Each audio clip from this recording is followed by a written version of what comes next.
pristatyti išmaniąją laistymo sistemą. Pati sistema yra padalinta į dvi dalis. Tai yra visų pirma automatinis laistymas ir automatinis vandens talpos pildymas. Tai pradėkime nuo laistymo.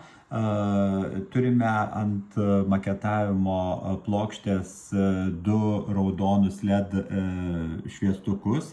Pirmasis kairėje esantis LED šviestukas rodo, kad dirva yra sausa ir reikia ją laistyti. Taigi turiu dirvos drėgmę matuojantį sensorių ir jeigu aš jį įkišęs pastoviai laikyčiau žemėje, tai kada išsausėja rodo raudoną, na, o kada pradėjo dirva drėkti, tada atsidaro sklendė ir prasideda pats laistymas. Ir dabar jau rodoma, kad yra vėl žalias šviestukas, rodo, kad dirva yra pakankamo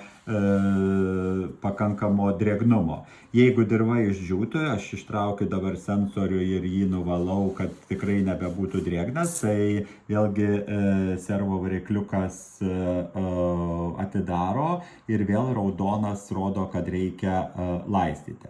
Na ir analogiškai yra su talpos pildymu. Turime vandens sensorių, kuris yra panardintas į vandens talpyklą. Dabar šiuo atveju aš darysiu atvirkštinį variantą, kada sensorius yra kišamas į vandenį, o talpa, kai pildysis vanduo, kils į viršų ir sensorių apsems. Na, jau pasiekus tam tikrą lygį vandens talpos užsipildymo, servo varikliukas suveikė, uždarė sklendę ir viskas, jau dega žalias LED mygtukas dešinėje ir rodo, kad talpa yra užpildyta. Jeigu vanduo talpoje nusektų, aš ištrauksiu vandens sensorių ir nuseko vanduo, nuvalau dar dėl viso patikimumo ir tokiu būdu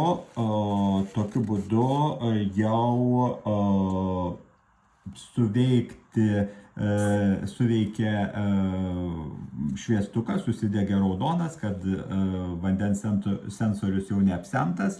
Ir servo varikliukas vėlgi pasiruošęs suveikė ir atidarė sklendę, kad pildytų talpa. Tai tokiu būdu ir ekrane matome irgi reakcijas, būsenas į laistymo, dirvos sausumą ir į talpos pildumą. Tai tiek trumpai apie savo išmaniąją laistymo sistemą.